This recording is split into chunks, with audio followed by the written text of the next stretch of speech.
اعوذ باللہ من الشیطان الرجیم بسم اللہ الرحمن الرحیم وبہ نستعین الحمدللہ رب العالمین والصلاة والسلام علی اشرف الانبیاء والمرسلین وآلہ الطیبین الطاہرین المعصومین۔ درود بھیجے محمد والے محمد کی ذات پر صلی اللہ علیہ محمد اجل فرجہم۔ ہم نے بتایا تھا کہ انسانی زندگی میں مصائب آتے ہیں، انسان کی زندگی میں اتار چڑھاؤ آتا ہے، نشیب و فراز آتے ہیں۔ یہ اس لیے نہیں آتے کہ انسان کو نابود کر دیں، بلکہ یہ زندگی میں اس لیے آتے ہیں کہ تاکہ انسان حقیقی راستے کو، جو خالق کی طرف جا رہا ہے، جو رب کی طرف جا رہا ہے، جو الہ و ملک کی طرف جا رہا ہے، اس کی طرف ہم گامزن رہیں، اس راستے کو جاری رکھیں۔ مصائب آ رہے ہیں، مشکلات آ رہی ہیں، لیکن ہم نے جو ہے اس راستے کو جاری رکھنا ہے، اپنے کمال کی طرف جانے کے راستے کو، اپنے بندگی کی طرف راستے کو جاری رکھنا ہے۔ لیکن اس راستے میں بہت ساری مشکلات کے ساتھ ساتھ کچھ ایسے وسوسے آتے ہیں جو انسان کو حقیقی مسیر اور حقیقی راستے سے ہٹا دیتے ہیں۔ ایسے موانع آتے ہیں، ایسی رکاوٹیں آتی ہیں جو انسان اس راستے کو جاری نہ رکھ سکے۔ ایسے میں انسان کے پاس ایک ایسا عمل ہونا چاہیے، ایک ایسا نسخہ ہونا چاہیے، ایک ایسا طریقہ کار ہونا چاہیے کہ ان حالات میں اب انسان محفوظ رہے۔ جب انسان کی زندگی میں شک آ جاتا ہے، جب انسان کی زندگی میں وسوسہ آ جاتا ہے، جب انسان دو دل کا شکار ہو جاتا ہے، تو ایسے میں انسان کو ایک نسخے کی ضرورت ہے، ایک عمل کی ضرورت ہے کہ اس کو شک سے نکالے، اس کو وسوسے سے نکالیں۔ اور وہ نسخہ سورہ ناس کا نسخہ ہے۔ وہ نسخہ سورہ ناس کی یہ آیات ہے جس کے ذریعے سے ہم اس راستے کو، حقیقی راستے کو، جو کمال کی طرف، خالق کی طرف، بندگی کی طرف جا رہا ہے، جاری رکھ سکتے ہیں۔ وہ نسخہ یہ ہے، مل کر اس کی تلاوت کرتے ہیں۔ بسم اللہ الرحمن الرحیم۔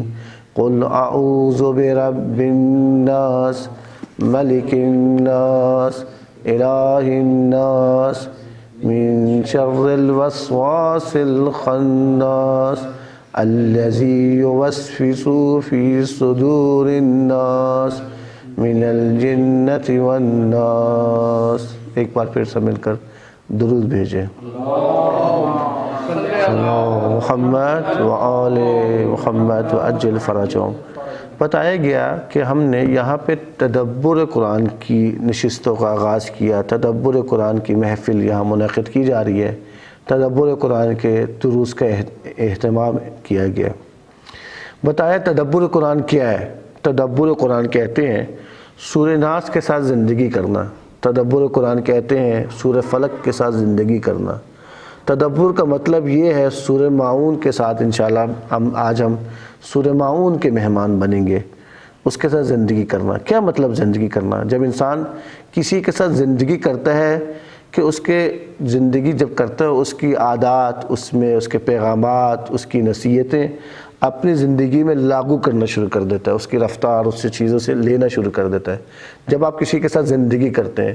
لیکن افسوس یہ کہتے ہیں کہ ہمارے گھروں میں قرآن ایک نہیں کئی قرآن ہیں، ہم تو ظاہری طور پہ قرآن کے ساتھ زندگی کر رہے ہیں، ایسی ہے نا، ایک دو تین کچھ ترجمے والے قرآن ہیں، تفسیریں بھی ہمارے پاس قرآن کی موجود ہوں گے، اب تو موبائل آ گئے ہیں، اس میں ہر چیز موجود ہے۔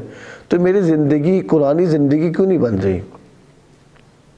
نوجوانوں سوچیں، ہمارے معاشرے میں کثرت سے حافظ پائے جاتے ہیں، کیوں ایک قرآنی معاشرہ نہیں بن پایا؟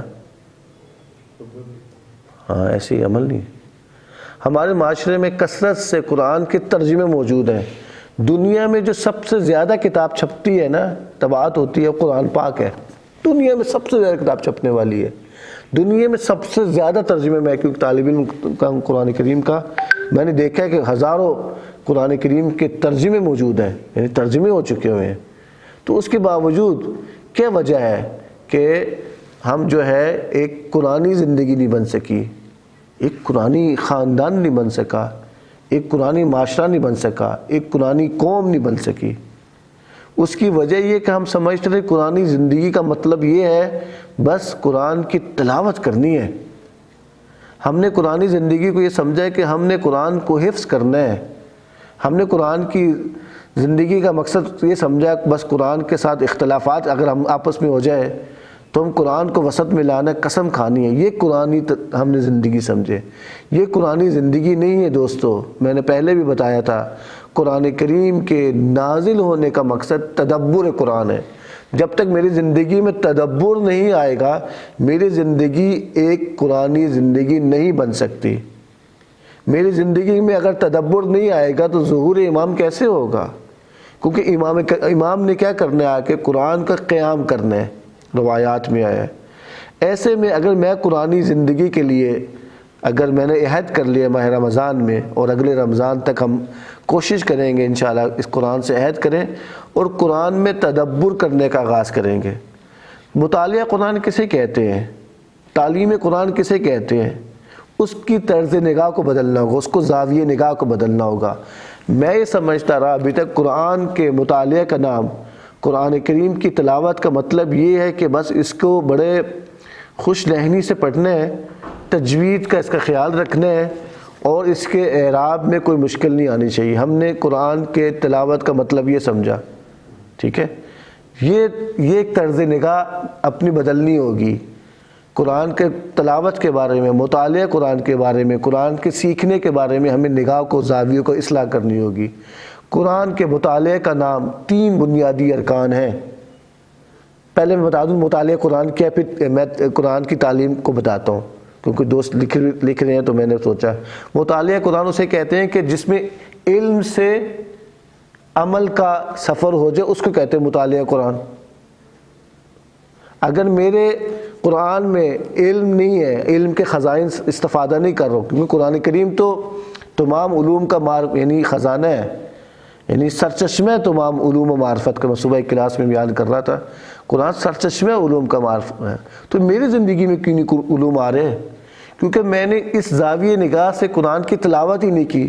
میں نے تلاوت اس لیے کی تب اس کا ثواب مجھے مل جائے بس۔ میں نے کہا کہ اس کی تلاوت کی تو اس لیے کہ بس میرے رزق میں اضافہ ہو جائے، میری یہ مشکل دور ہو جائے۔ میں نے کبھی اس کی تلاوت کی کہ علم کے معرفت، علم کے خزانے، علم کے سرچشمے میری زندگی میں آنا شروع ہو جائے، معرفت ہونا شروع ہو جائے، مجھے حق کو باطل کی تشخیص ہو جائے۔ قرآن کا ایک نام ہے فرقان۔ میری زندگی میں کیوں نہیں فرقان آیا؟ میری زندگی میں کیوں نہیں بصیرت آئی؟ اس کی وجہ یہ کہ مطالعہ قرآن یا تلاوت قرآن کو ہم نہیں سمجھے۔ تلاوت قرآن یہ ہوتی ہے جس میں علم سے عمل کا سفر ہو، اس کو تلاوت قرآن کہتے ہیں۔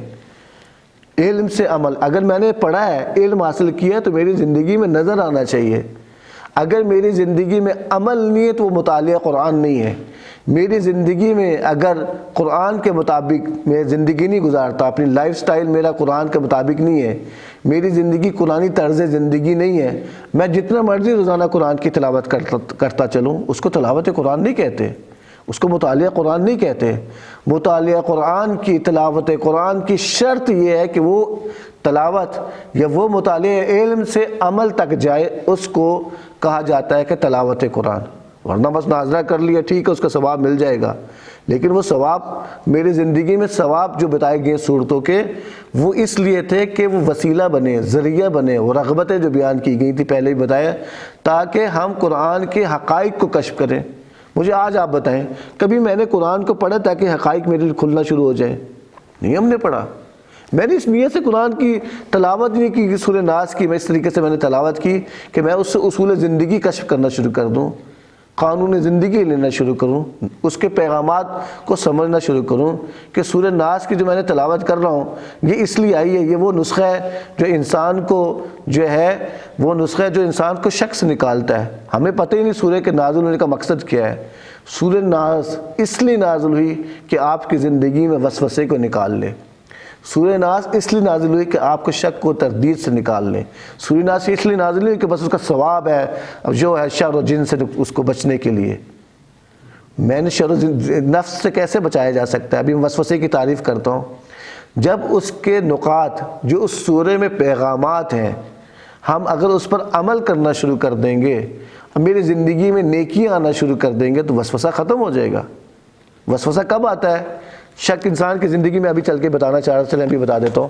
ایک اس سورہ کا مقصد یہ ہے کہ مجھے شک سے نکالنا ہے، تردید سے نکالنا ہے، مجھے وسوسے سے نکالنا ہے۔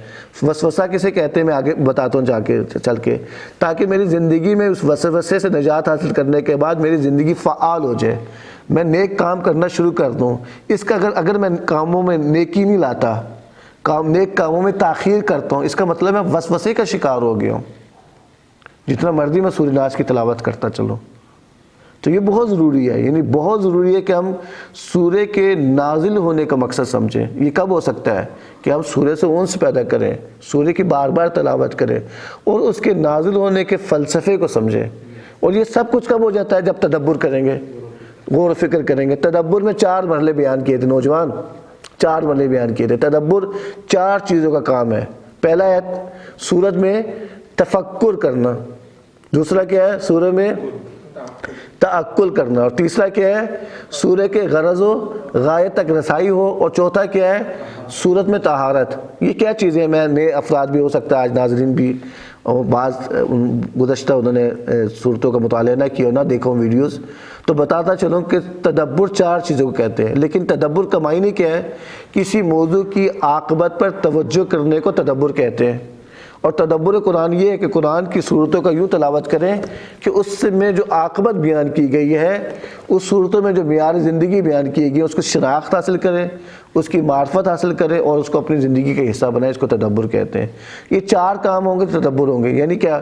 سورہ میں تفکر کریں۔ سورہ کا تفکر کیا ہوتا ہے؟ اس سورہ کی بار بار تلاوت کریں، تفکر کہتے ہیں بار بار سورہ کی تلاوت کریں، اور جو اس کے الفاظ معنی ہیں اس کو سمجھیں، اور جو اس میں الفاظ معنی کے درمیان آپس میں ارتباط ہے اس میں کشف کریں، اس کو دریافت کریں، اور پھر دوبارہ سورہ کی تلاوت کریں، پھر دوبارہ آئیں، نقاط کی شکل میں لکھنا شروع کر دیں۔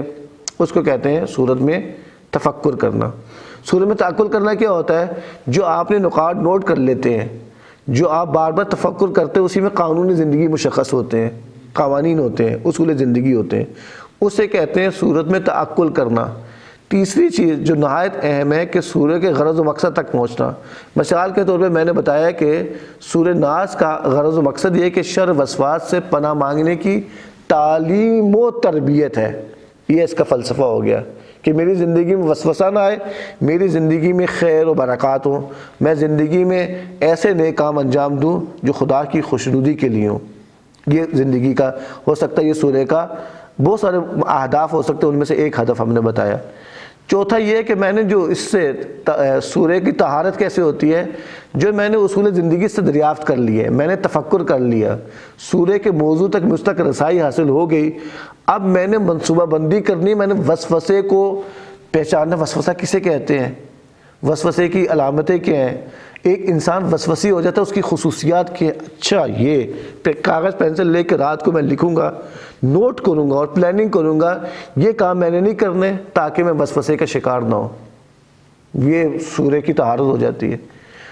اور ہم عملی مشقیں کر رہے ہیں، بہت آسان ہے تدبر کرنا، ہم مشقیں کر رہے ہیں، ہم نے سورہ کوشش کی ہے، یعنی ابھی تعارفی نشستیں میں سمجھتا ہوں، موقع ملے گا اس پہ مزید ایک سورہ پہ 3 4 نشستیں ہو سکتی ہیں، لیکن ہم تعارفی نشستیں ایک لوگوں کو دعوت دے رہے ہیں تدبر کے لیے کہ اس نہضت کا حصہ بن جائیں، تاکہ اگلے سال جب ہم قرآن میں کی تلاوت کریں، ختم قرآن کریں، جب ماہ رمضان آئے تو ہم کہہ سکیں ان صورتوں کی یہ طہارت میں نے کی ہے، ان صورتوں سے میں نے یہ اصول زندگی کشف کی ہیں۔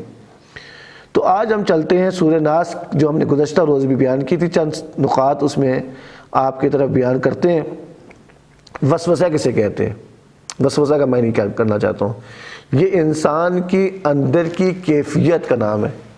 ایک کیفیت ہے جو اندر کی ہوتی ہے، جو کوئی پوشیدہ آواز ہو اسے کہا جاتا ہے، خفیہ آواز کو کہا جاتا ہے، جھوٹی آواز کو کہا جاتا ہے، جو اندر سے آ رہی ہوتی ہے، اندر کی کیفیت، اندر حالت ہے۔ اور اس حالت کا، اس کیفیت کا، اس آواز کا حقیقت سے کوئی تعلق نہیں ہوتا، جھوٹی آواز ہوتی ہے، اس کو کہا جاتا ہے۔ یہ کب ہوتی ہے؟ جب علم اور یقین کا فقدان ہو یا ان کی کمی کی وجہ سے انسان پر اثر انداز ہوتی ہے یہ آواز، اور پھر یہ اتنا خطرناک ہوتی ہے کیونکہ علم و حقیقت کی بنیاد پہ نہیں ہوتا یہ وسوسہ، یہ حالت جو اسے خطرے میں ڈال دیتی ہے اور پھر اس کی زندگی میں شک لے آتی ہے۔ اس کو کہتے ہیں وسوسہ۔ کہا جا رہا ہے نا کہ میں نے کس کی پناہ میں آنا ہے؟ قل اعوذ برب الناس، میں نے رب الناس کی پناہ میں آنا ہے۔ وہ رب جو تدبیر کرنے والا ہے رب ہے، وہ رب جو انسان کے نقائص کو دور کرتا ہے، وہ رب جو انسان کی ضروریات کو پورا کرتا ہے، وہ رب جو انسان کو دھکیلتا ہے کمال کی طرف، حقیقی راستے کی طرف گامزن کرتا ہے۔ ہم نے اس کی رب پناہ میں آنا ہے۔ اور میں کب پناہ میں آ سکتا ہوں؟ جب میری زندگی میں کل ہوگا۔ کل کے معنی کیے تھے اظہار کرنا معافی ضمیر کا، اظہار کرنا یعنی اشارے کے ذریعے، کنایے کے ذریعے، اپنے عمل کے ذریعے۔ میں نے اگر وسوسے سے نجات حاصل کرنی ہے، کیونکہ وسوسہ دیگر گناہوں کا مقدمہ بھی بنتا ہے، بہت خطرناک، کیونکہ وسوسہ خناس ہے۔ خناس کے معنی بیان کروں گا، آپ حیران ہو جائیں گے، ابھی بیان کرتا ہوں میں۔ میری زندگی میں کل آنا چاہیے، تب میں پناہ گاہ میں آ سکتا ہوں۔ ہر انسان کو پناہ گاہ کی ضرورت ہے۔ انسان کو مختلف خطرات کا سامنا ہے، انسان کو مختلف مشکلات کا سامنا ہے۔ انسان اگر ان خطرات سے، ان شرور کا سامنا ہے کے لیے کہاں جاتا ہے؟ ایک پناہ گاہ کی تو ضرورت ہوتی ہے اس کو۔ اگر زندگی میں پناہ گاہ نہیں ہے تو میں زندگی میری محفوظ نہیں رہ سکتی، میں پھر کمال کی طرف آگے نہیں بڑھ سکتا، میری زندگی میں بندگی نہیں آ سکتی، میں کیسے رشد و ہدایت کو سفر طے کر سکتا ہوں؟ بس میری زندگی میں کل آئے گا، میں پناہ میں آؤں گا۔ کس کی پناہ میں؟ رب الناس کے پناہ میں۔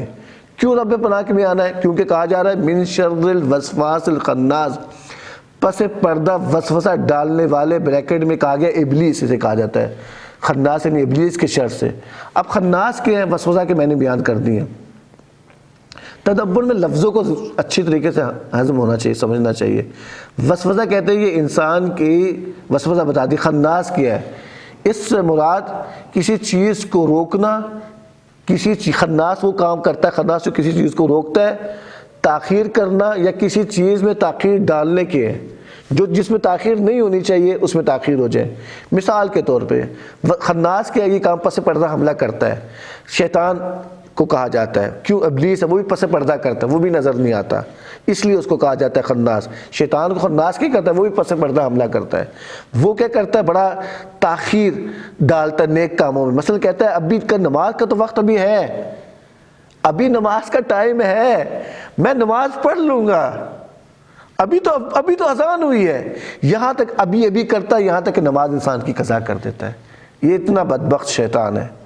نیک کاموں میں تاخیر، یہ نہیں کہتا تم نماز نہ پڑھو، اسے پتہ یہ ماتمی ہے، اسے پتہ یہ اہل بیت کا ماننے والا ہے، اسے پتہ یہ محب اہل بیت ہے، اسے پتہ یہ قرآن کا عاشق ہے۔ یہاں کہتے تم تو ہو ماشاءاللہ نماز تو پڑھتے ہو، اب وہ کیا حملہ کرے گا؟ آپ کو نیک کاموں میں تاخیر ڈالنا شروع کر دے گا۔ مجھے بھی ایسے ہی ہے، ابھی ٹائم ہے یار، پہنچ جاؤں گا، درس ہو جائے گا، پہنچ نہیں ہے نا تو کوئی بات نہیں، لیٹ درس ہی ہوتا ہے نا، آج بھی لیٹ ہو جائے گا۔ یہ شیطان وسوسہ انسان کے ڈالتا ہے۔ اس کے نتیجے میں یہاں تک کیا ہوتا ہے کہ وہ چیز جو تاخیر نہیں ہونی چاہیے وہ اس سے تاخیر انسان کر دیتا ہے۔ یہ روایات میں بعض کہتے ہیں خناس وہی شیطان ہی ہے۔ یہ پھر چھپا ہوتا ہے، بھاگ نہیں جاتا، یا آپ سمجھے بھاگ جاتا ہے۔ جب دوبارہ آپ غفلت کرتے ہیں پھر اٹیک کرتا ہے یہ خناس، پس پردہ ہوتا ہے۔ جب آپ ذکر الہی میں مصروف ہوتے ہیں میں اور آپ، وہ پیچھے ہٹ جاتا ہے۔ جب آپ ذکر الہی سے، ذکر الہی نہیں کہ تسبیح بیٹھ کے آپ وہ ذکر کرتے، ذکر الہی نے ہمیشہ خدا کی طرف متوجہ رہنا، اس کو کہا جاتا ہے ہمیشہ متوجہ رہنا۔ آپ جب ذکر الہی سے متوجہ پیچھے ہٹتے ہیں وہ دوبارہ اٹیک کر لیتا ہے خناس۔ اور کیسے کرتا ہے؟ وسوسہ، ایک اندرونی کیفیت میں نے بتائی آپ کو، میں نے آپ کو ایک مثال دی ہے۔ وسوسہ یعنی وہ پوشیدہ آواز ہے، وہ کاذب آواز ہے جس کے ذریعے سے وہ وسواس خناس، وہ نیک کاموں میں جس میں تاخیر نہیں ہونی چاہیے ان نیک کاموں میں تاخیر کا باعث بنتا ہے۔ السلام علیکم ورحمۃ اللہ۔ ایک درود بھیجیں محمد والے محمد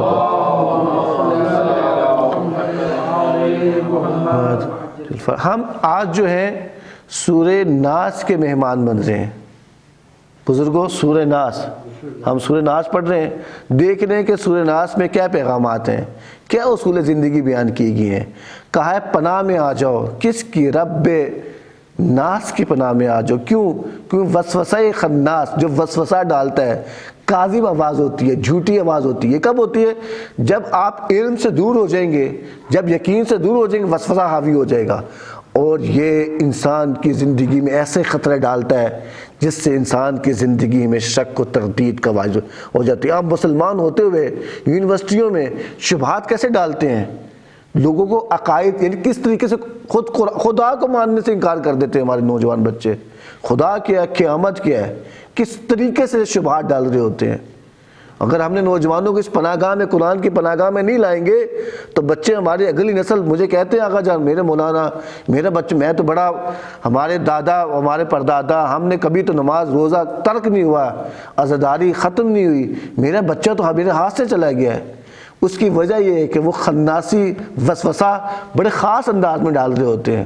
وہ قرآن سے دور رکھتے ہیں۔ قرآن علم کا سرچشمہ ہے، ٹھیک ہے، قرآن آپ نہیں سمجھ سکتے، ہمارا کام قرآن کا سمجھنا نہیں ہے، یہ علماء کا کام ہے، یہ مفسرین کا کام ہے، یہ مولوی صاحب کا کام ہے۔ بچوں کو قرآن تم نہیں سمجھ سکتے، لہذا وہ شبہات اس کے ڈالنا شروع کر دیتے ہیں ذہن میں، اور وہ قرآن سے، اہل بیت سے اور خدا کو ماننے کا انکار کر دیتا ہے۔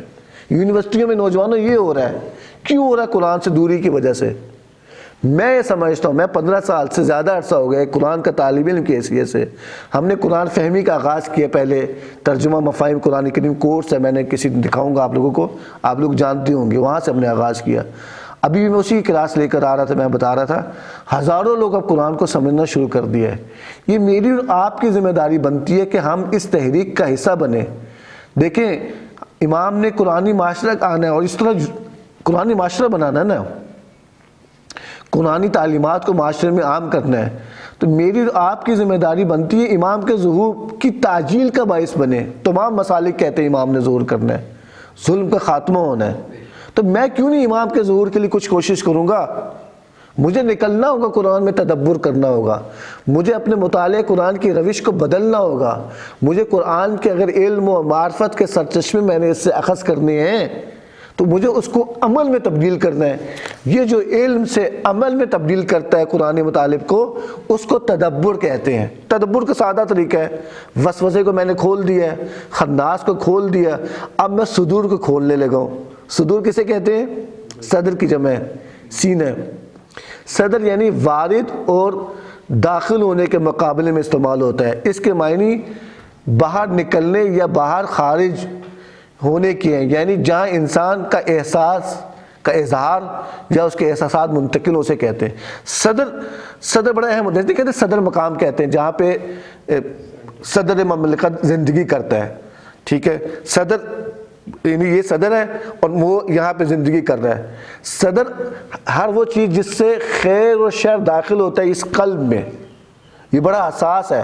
اس صدر کو کسی کے ہم نے نہیں دینا ہے، صدر کا کنٹرول اپنے ہاتھ میں لینا ہے۔ یہاں سے خیر بھی داخل ہو سکتا ہے، یہاں سے شر بھی داخل ہو سکتا ہے، کیونکہ قلب کو اگر حملہ ہو جائے، قلب میں اگر سیاہی آ جائے تو اس کو بہت مشکل ہوگا بچانا۔ ہم نے سورہ فلق میں بتایا ہے کہ اندھیری رات جو ہے ان میں سے ایک گناہ ہے، ہم نے بتایا تھا، جو وہ قلب پر ایسے اس کے دیر پا اثرات ہوتے ہیں کہ اس قلب کو دوبارہ نورانی کرنا مشکل ہوتا ہے۔ مگر ایک راستہ ہمیں بتایا گیا ہے، وہ قرآن کا راستہ ہے، اور وہ قرآن و اہل بیت کا راستہ ہے، وہ امام حسین کا راستہ ہے۔ ہم دوبارہ سے اگر امام حسین سے جڑ جائیں، وہ کشتی نجات ہے۔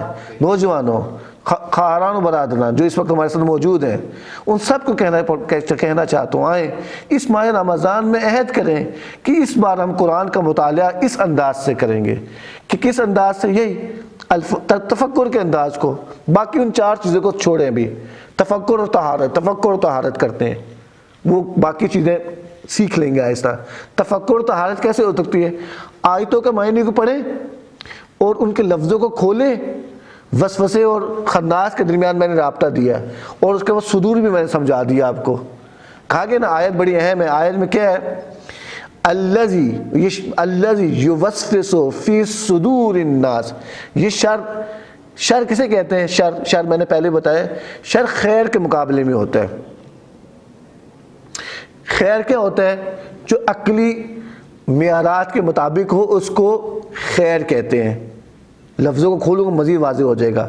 شر وہ ہوتا ہے جس میں عقلی معیارات کے مطابق نہ ہو، اور اس کے اثرات انسان کی نقصان کا باعث بنے، انسان کی تباہی کا باعث بنے، انسان میں جو فساد لے آئے، بدامنی لے آئے، اس کو شر کہتے ہیں۔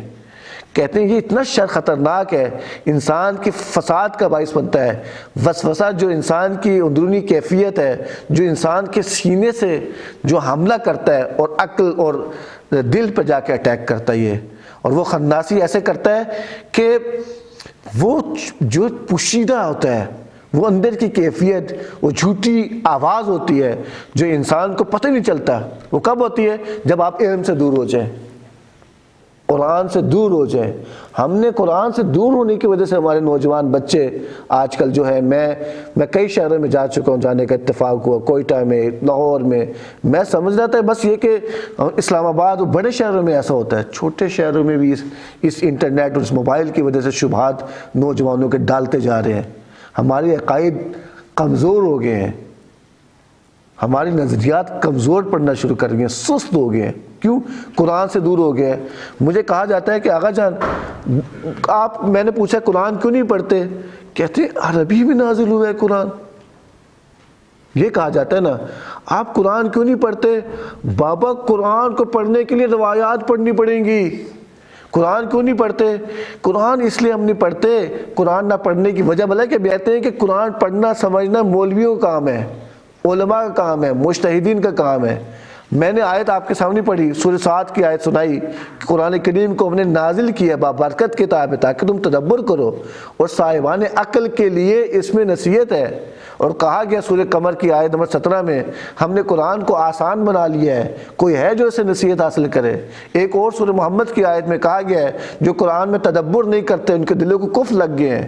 قرآن تو ہدایت کی، تمام بشریت کی کتاب ہے، تمام انسان، ایک قرآن کا موضوع تمام انسان ہے، اس کا موضوع مولوی صاحب نہیں ہے، صرف مفسر قرآن نہیں ہے، مجتہد نہیں ہے، اس کا موضوع میں اور آپ ہیں، آپ بھی ہیں، آپ بھی ہیں، آپ بھی ہیں، بچہ بھی ہے، نوجوان بھی ہے، پڑھا لکھا بھی ہے، ان پڑھ بھی ہے، سب کے لیے کتاب ہدایت بن سکتی ہے۔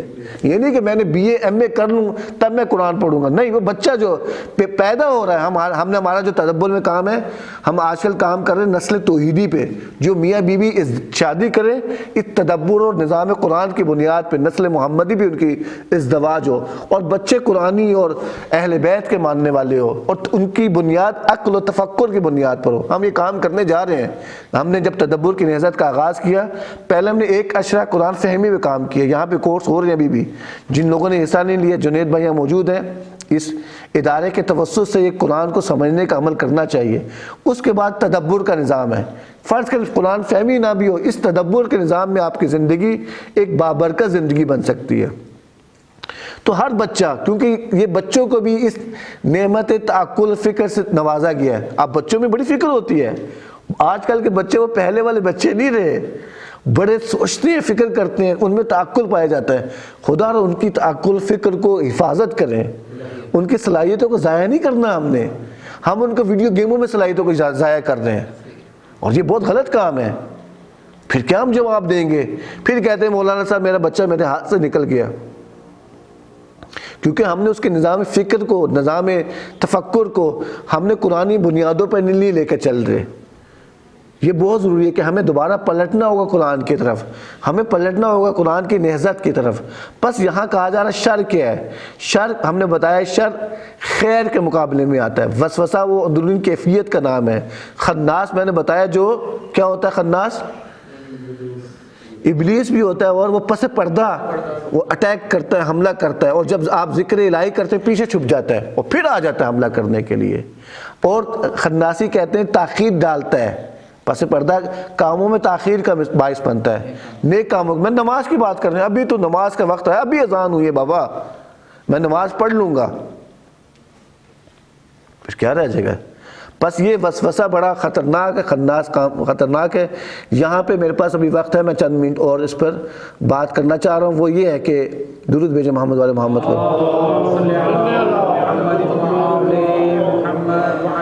اس سورے میں 3 پناہ گاہوں کا تعارف کیا جا رہا ہے۔ دوبارہ سورہ پڑھتے ہیں، قل اعوذ برب الناس، پناہ آنی کس کی؟ رب الناس کی پناہ میں۔ آگے اگلی پناہ کیا ہے؟ الہ ملک الناس، اور الہ الناس، ان تین پناہ گاہوں میں سے کسی ایک پناہ میں آنا ہے، وہ ایک ہی ہستی کا نام ہے۔ میں اب اس کی وضاحت کرنا چاہ رہا ہوں۔ ہم سمجھ گئے رب ناس کیا ہے۔ رب ناس کیا ہوتا ہے؟ جو اس کو کہتے ہیں جس کے ہاتھ میں تدبیر ہو، اس کو کہا جاتا ہے۔ جو انسان کو حقیقی کمال تک لے جائے، اس کی پناہ گاہ میں آنا ہے۔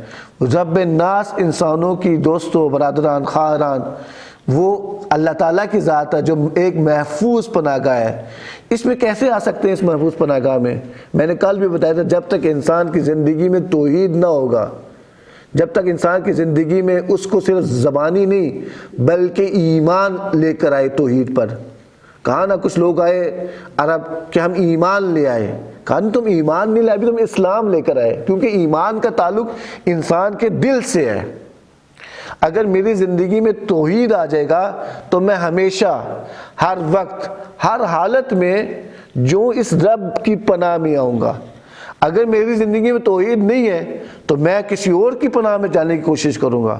میں سمجھوں گا وہ پیر ٹھیک ہے، دربار میں ایسے افراد ہوتے ہیں، اور شک ان جو حقیقی ہوتے ہیں، لیکن دکانداریاں آج کل بہت زیادہ آ گئی ہیں۔ وہ خدا سے جوڑنے کی بجائے، ایک عارف وہ ہوتا ہے خدا سے جوڑنا ہے، وہ اپنے سے جوڑنا شروع کر دیتا ہے۔ تو ہم کیوں اس کے پاس جائیں جب ہمارے پاس رب ہے جس نے ہماری تدبیر کرتا ہے، ہماری ضروریات کو پورا کرتا ہے، ہماری نقائص کو پورا کرتا ہے، اور پھر مجھے کمال کی طرف بھی حرکت دیتا ہے۔ میں نے اس رب کی پناہ میں، یہ پناہ صرف یہ نہیں کہ میں نے آ کے یہاں محفوظ ہو جاتا ہوں۔ رب کی ایسی پناہ ہے جو ہمیں محفوظ بھی کرتا ہے اور پھر کہتا ہے تمہیں اب حرکت کرنی ہے۔ ایک پناہ گاہیں ہوتی جو آپ کو محفوظ کر دیتی، بس یہ وہ نہیں ہے۔ یہ پناہ گاہ آپ کو محفوظ بھی کرتی ہے اور آپ کی زندگی کو فعال و حرکت بھی دیتی ہے، آپ کو کمال کی طرف بھی دھکیلتی ہے، آپ کے لیے نظام زندگی کے مختلف شعبوں میں اس کی تدبیر بھی کرتی ہے۔ تو ہم دکانوں میں چلے جاتے ہیں، جو خدا میں نے ایسے کلپ دیکھے، ان کو وہ نہ نماز جان رہے ہوتے ہیں نہ ان کو کلمہ آ رہا ہوتا ہے، بس دکانداری انہوں نے شروع کی ہوتی ہے۔ اس کی وجہ یہ ہے کہ کیونکہ شر ہماری زندگی میں بہت زیادہ آ گیا ہے، ہم نے شر و خیر کے فرق کو نہیں سمجھ سکے۔ یہ مشکل یہاں پہ ہے۔ بس رب ناس کون ہے؟ جو انسانوں کے لیے محفوظ پناہ گاہ اللہ تعالیٰ کی ذات ہے، اور وہ نظام ربوبیت کو سمجھنا ہوگا۔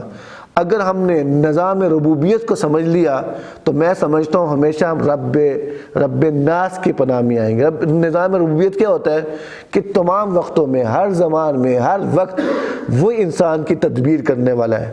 میری زندگی میں نظام ربوبیت کو جو ہے زیادہ سے زیادہ فعال کرنا ہوگا۔ اگر اس کو زنگ لگ گیا ہے تو اس نظام ربوبیت کو سمجھنا ہوگا۔ نظام ربوبیت یہ ہے کہ ہر مشکل میں، ہر پریشانی میں، زندگی کے نشیب و فراز میں، اتار چڑھاؤ میں ہم نے رب کی طرف پناہ میں جانا ہے۔ وہ کیوں نہیں ہماری بات سنے گا مجھے بتائیں۔ میں ابھی سن رہا تھا آیت اللہ بہجت کے حوالے سے، ایک واقعہ سنا رہے تھے آیت اللہ بہجت، بہت بڑے عارف گزرے ہیں، وہ واقعہ سنا رہے تھے، اس کی طرف سے اشارہ کرتا ہوں۔ انہوں نے اسی بات کی طرف متوجہ انسان کو کیا۔ ایک شخص آتا ہے ان کے پاس اور یہ بات کرتا ہے، اور پھر کہتا ہے میں 40 دن جو ہوں میں یہ عمل انجام دیتا ہوں۔ 40ویں دن کے بعد آواز دیتے ہیں حسن، اے حسن۔ میں نے کہا میرے کمرے تو سارے بند ہیں۔ پھر کہتے ہیں حسن ابن علی، مثلا اس کا باپ علی ہے۔ میں نے کہا دروازے تو بند ہے، یہ آواز کہاں سے آ رہی ہے؟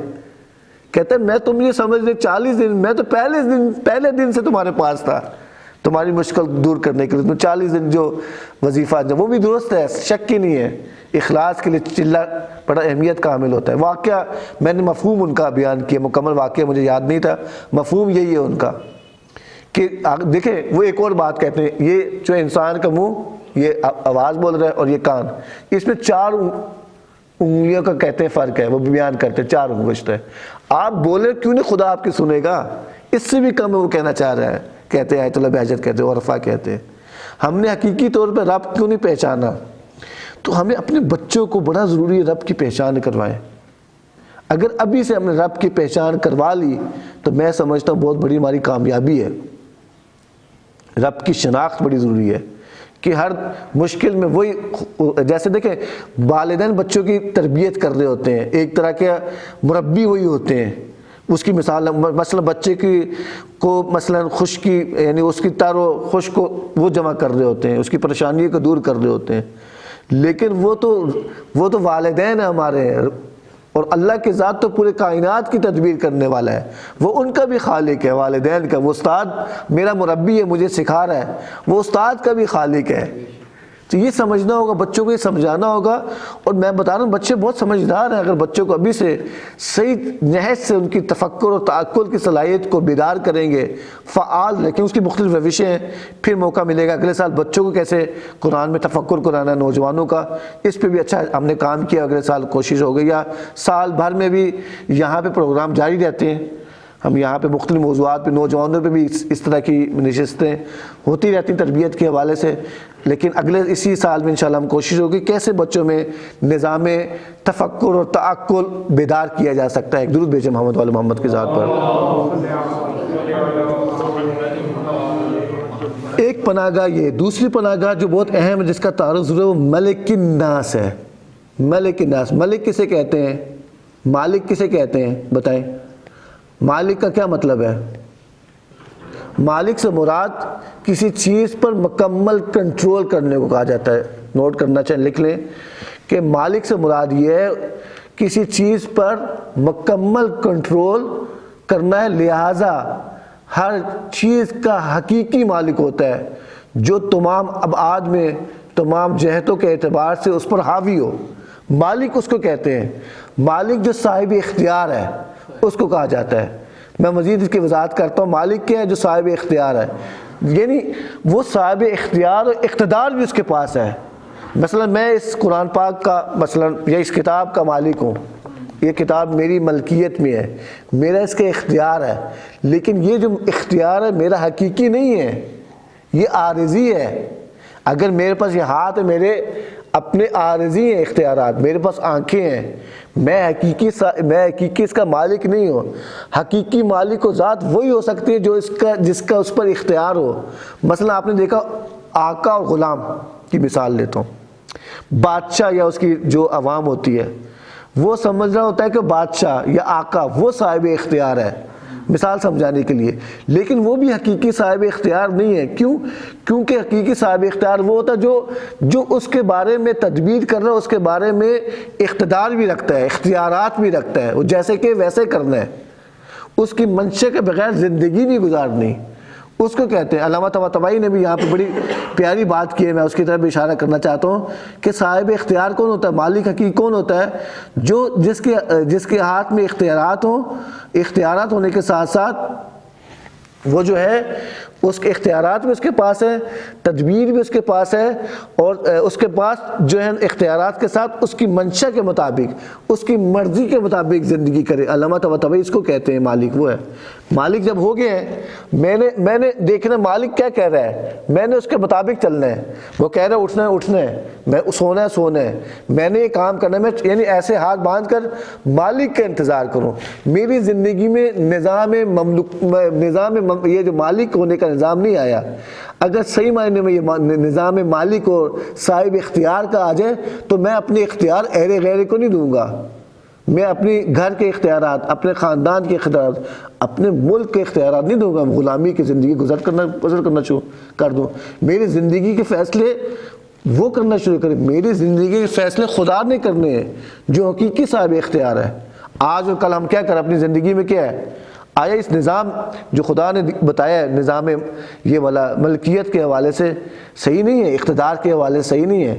ہم نے غیر کو اپنی ہاتھ کی، اپنے زندگی کے جو ہے بھاگ دور ان کے ہاتھوں میں دے دی گئی ہے، اس لیے ہم غلامی کی زندگی گزار رہے ہیں۔ اس زندگی سے نجات حاصل کرنے کے لیے حقیقی مالک کی پناہ میں آنے چاہیے، کیونکہ اس کی منشا کے مطابق اپنی زندگی گزارنی ہے۔ اسے کہتے ہیں رب ملک الناس۔ پس ملک الناس میں اقتدار بڑا اہم ہے۔ کیوں ہوتا ہے؟ یہاں پہ بتاتا ہوں، دوبارہ بتاتے ہیں علامہ طباطبائی کہ جو دوسری پناہ گاہ کہتے ہیں یہی بادشاہت ہے، اقتدار ہے، مضبوط اختیارات کا حامل اور اس کے اختیارات کا نافذ العمل ہونا۔ علامہ طباطبائی کون ہے؟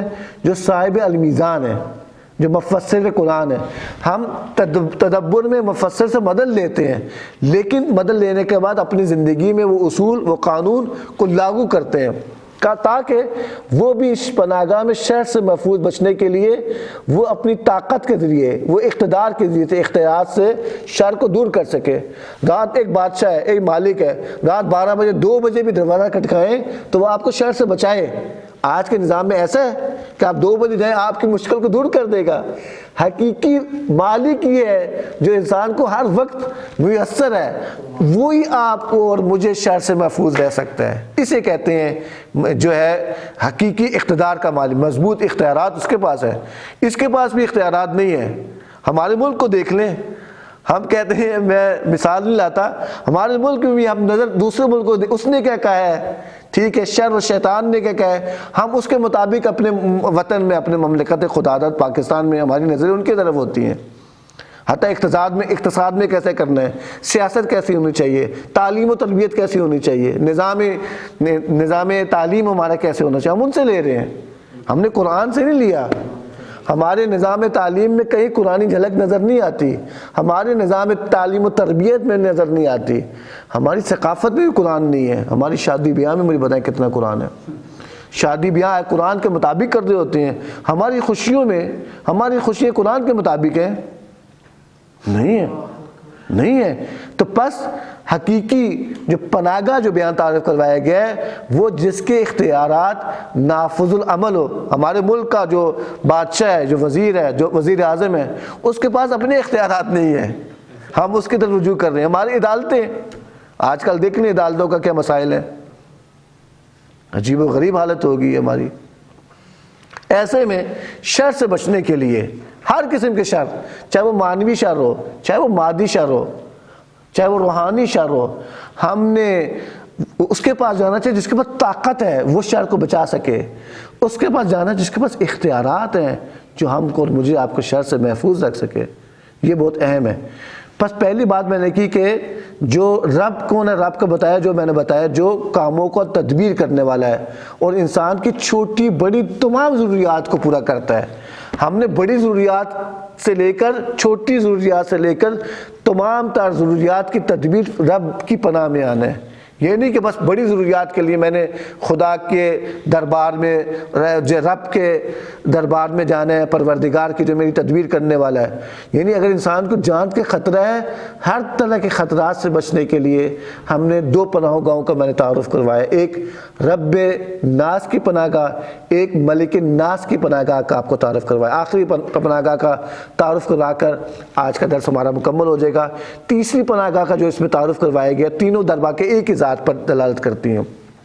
یہ وہی ہے جو حقیقی معبود ہے، الہ الناس، الہ کہتے ہیں معبود کو کہا جاتا ہے، جس کی عبادت کی جائے لیکن حقیقی۔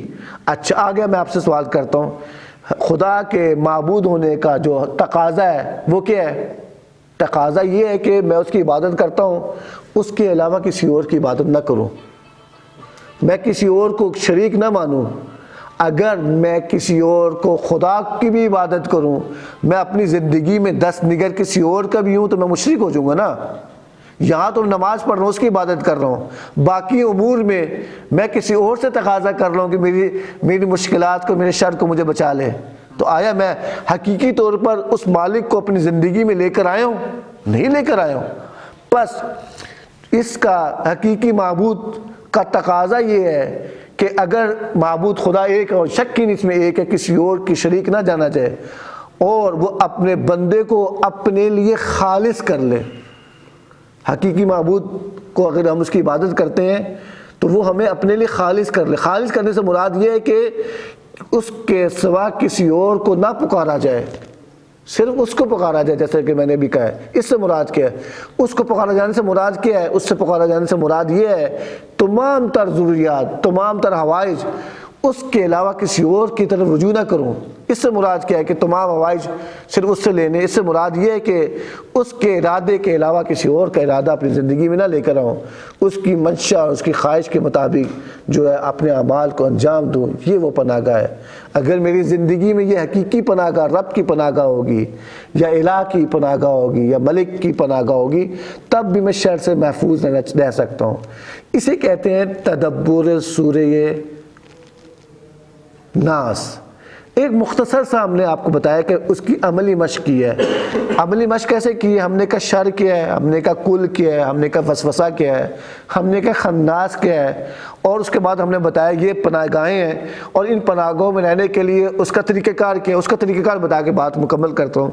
اس کا طریقہ کار یہ ہے کہ میں کیسے اس کو اپنی زندگی کا حصہ بنا سکتا ہوں. چند کام پڑھنے ہوں گے. نمبر 1، اگر وسوسے سے ہم نے نجات حاصل کرنی ہے نا، مجھے ایک کام جو بہت بنیادی کرنا ہوگا کہ مجھے جو ہے وسوسہ کے مقابلے میں انسان چاہتا ہے شک ختم ہو جائے، دو دلی ختم ہو جائے، انسان کی زندگی میں جو ہے ایسا یقین کی بنیاد پر ہو، آگاہی کی بنیاد پر ہو.